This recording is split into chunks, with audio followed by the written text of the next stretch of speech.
Hello and welcome. This is Sitara Tarot.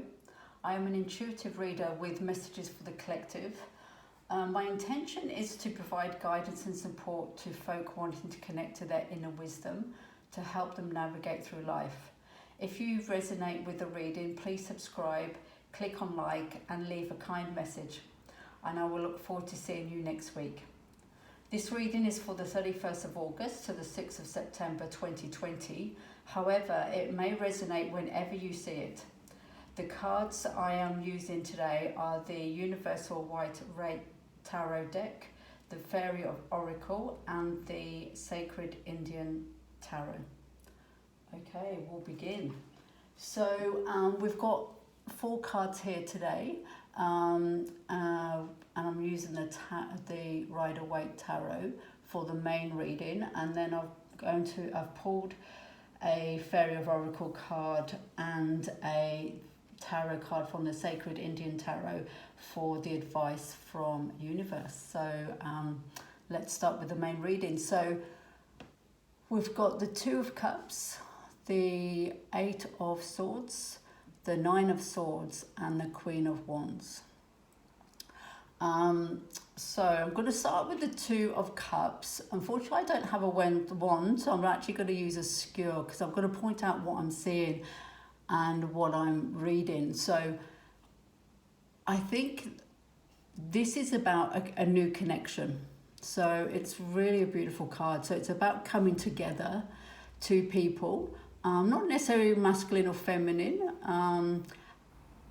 It's just a union of 2 people. So it could be in a love relationship or a business partner or a friendship.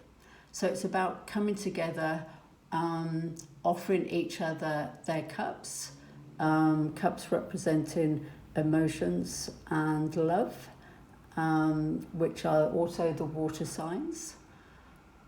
And it's a beautiful, beautiful card. To start the week, it's a gorgeous card. And it's really interesting because where I'm filming this, we're actually heading into a storm, and outside is looking really quite stormy. And the last couple of days we had a terrible storm here, and I thought, I wonder if the swords are going to come up, and they did, and they really the 2 sword cards are in the middle. And what I'm getting from this is that this union that's happening, there's some worry and angst about the union. And let's go with the masculine and feminine energy, because I actually do read this as a fairly masculine energy, and this is a feminine energy. And I feel the feminine energy is coming here into the 8 of Swords. So feeling kind of bound and trapped, and not really seeing, I don't know about seeing a future, but not seeing direction, not seeing where this is going. Where is this union going? Where is it going to lead to? And actually, she's blindfolded, she's bound, she's surrounded by swords. But that's really her own thoughts. Being the sword signs representing the air signs, getting caught up in your own head, your own worry, your own sort of confusion about things. Because really, all she needs to do is do a little bit of wriggling, and these will drop off. They will fall off, and her blindfold is pretty loose around her eyes, and the swords that are around her, there's a big gap here, so she can actually just completely walk free of here. However, at this point in time, she is kind of feeling trapped and caught up in her own thoughts. And then we come to the masculine energy, so going into the 9 of Swords. So their feelings very similar. They've come together with love for each other, or an offering, or a union of some sort, be it love, business, family member, friendship. But they're both worrying about it. And I really kind of see this 9 of Swords as the masculine of this couple. And he's worrying. He's really, he's got his hands on his head. He's not sleeping. It's night time. All the swords are there, that representing his thoughts going through his head. getting caught up in worry. So he's got a lot of worry. She's also got worry, but feeling trapped and not seeing the way forward, which is such a shame because we've started with such a gorgeous card. And each time I look at it, there's such an innocence with these two coming together and a sense of real kind of devotion to each other as well. So it's a beautiful card. So it's a shame that they've kind of got caught up in their own thoughts about this union. And I really do feel it's to do with the fourth card, which is the Queen of Wands.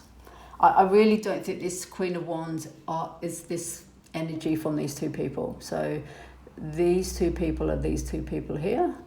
And I think the Queen of Wands is someone else, somebody from an external to these.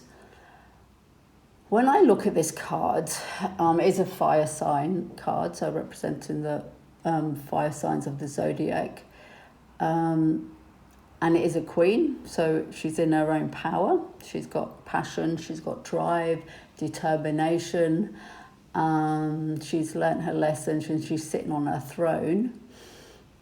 But in this reading for me, there's a real sense she's somewhat stubborn. She's looking in the opposite direction to these people, this couple. And she, it's like she doesn't approve, and also she's kind of not even acknowledging them. It's like she's got a real sense of being dismissive of this union.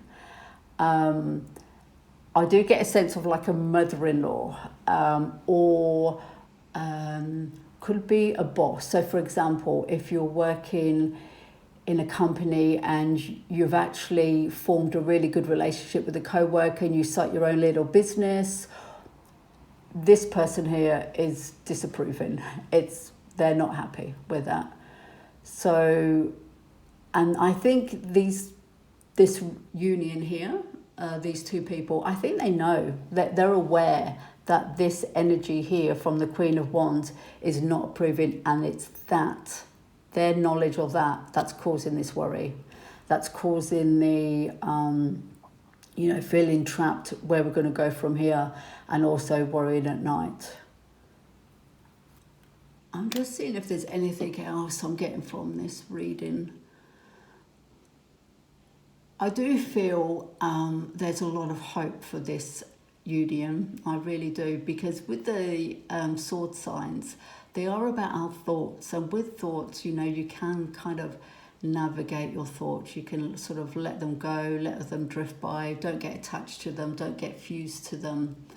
And they're just thoughts, Don't need to take them on as truths and allow them to become your beliefs. Just allow them to be thoughts. Let them drift in, let them drift out. So I do feel there is still hope, even though at this point in time in this week, the first week of September, there is some worry around this union. So we might move on to the two cards that I pulled as a message from the universe. And the first one is an absolutely gorgeous card from the Fairy of Oracle. And the illustrations is by Arthur Rackham. If you're not familiar with Arthur Rackham, his work is divine. I've been a massive fan of his for many, many, many years. He's a illustrator from turn of the century, and his work is divine. So what I'm going to do is show you the card, and I'm going to read what I see, and I'm also going to read the meaning from the book. I find the meanings from the books are quite helpful, because quite often they're very different from what I see. So I think it's quite nice just to get two different perspectives. So some people may resonate with what I'm seeing, and other people may resonate with the meaning of the card. I do find that some of the meanings in this Fairy Oracle deck can be quite fairly direct, and they're definitely not soft and fluffy, let's put it that way. So I just thought I'd pre-warn you. And so what I'm seeing in this card, it's absolutely, I love it. I actually have never pulled this card before. So it's quite new to me. And it's divine. I like the fact that it's a number one. So it's a beginning of something happening. And there's a young woman with long dark hair, and it looks like she's maybe the mother or the carer of this young child. And they're underwater. There's fishes flying over there, flying across here. And to me, even though the child, I don't know how old that child will be, but it's like the child is learning to walk, and she's really encouraging this child to become its own little person. And this child here has got such a cute little expression. I absolutely love the card so much. And I think that really comes back to, and for me, the child has got a masculine energy. I know that the child is wearing a dress, but in Victorian, Edwardian times, babies did used to wear dresses. And I do get a sense of a masculine energy, and I really feel it comes back to this masculine female energy of the Two of Cups. And the female being very encouraging.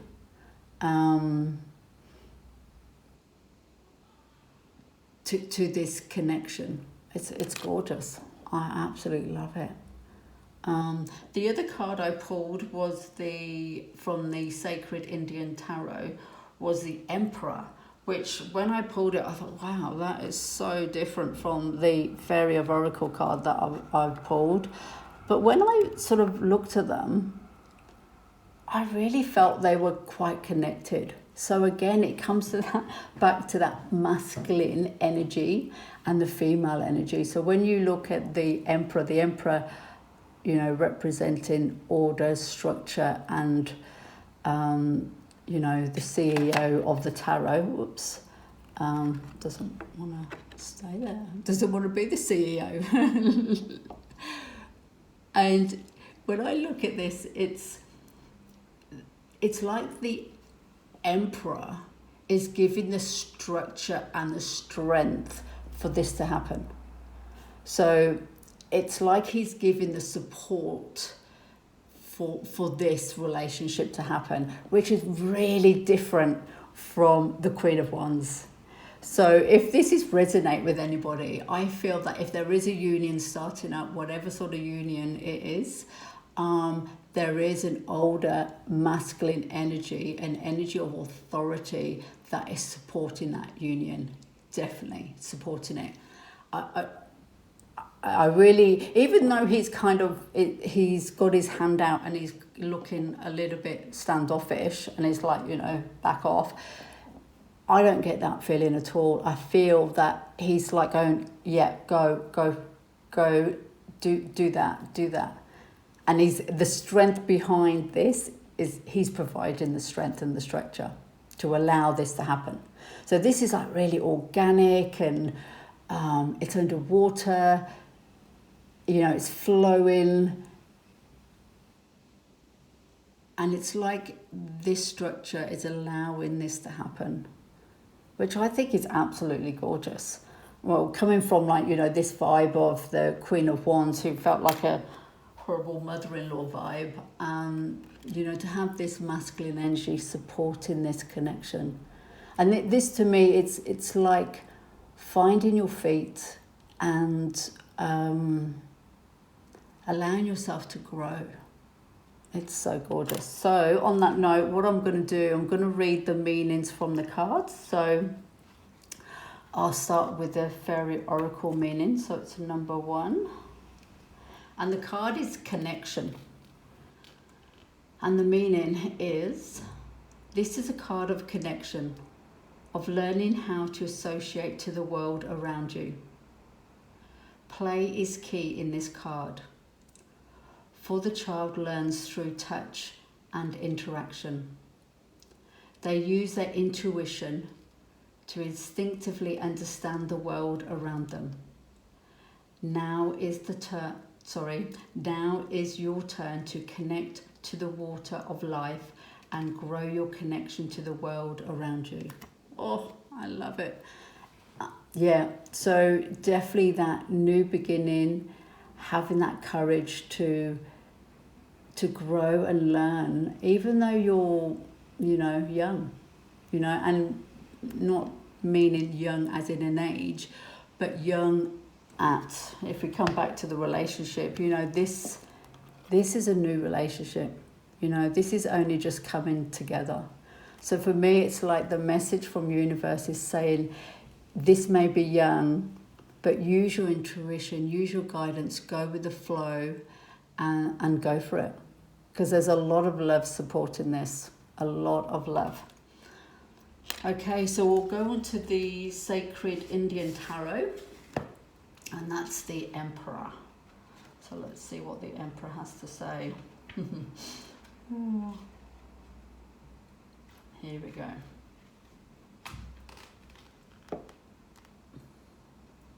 The Emperor card is of a person in a natural possession of logic, power, and authority. The card indicates an inherent leadership quality that will help you to accomplish and fulfill all that you desire. A card of authority, you will overcome all obstacles to attract prosperity and balance. You are disciplined and better able to deal with change that will lead to new and better things. Yeah.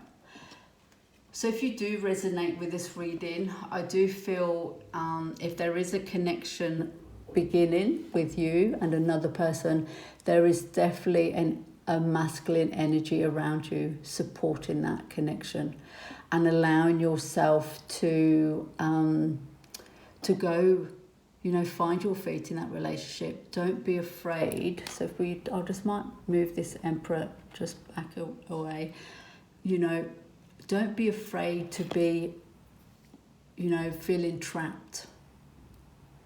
If you think, if this person, this is a female energy, I'm just thinking now, she's really transformed. If she's come into this energy here, she's actually, she's underwater, this lady.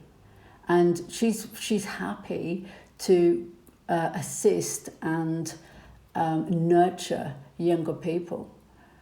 So she's got that confidence. She's stepped away from feeling trapped in these puddles to actually submerging herself in the full emotion. So if this is a love reading, which I wasn't expecting it to be a love reading, to be honest, it's like this woman has decided to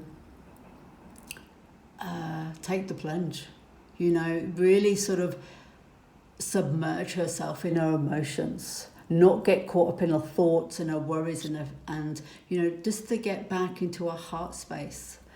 And even though I've just identified her as a woman, I'm just thinking with the masculine and feminine energy, it's really an energy, it's not a gender. So if you're in a relationship and this may represent the gender male, it doesn't have to be a female, it doesn't have to be a woman. So whatever energies kind of resonate with you.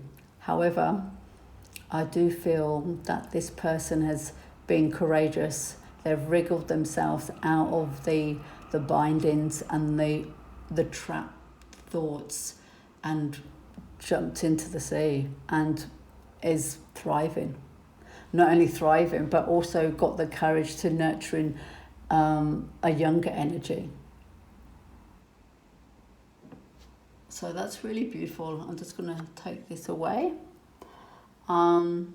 So we've come to an end of this reading for this week. Please, if you're still with me, subscribe, press like, and leave a kind message. And I look forward to seeing you next week. Thank you.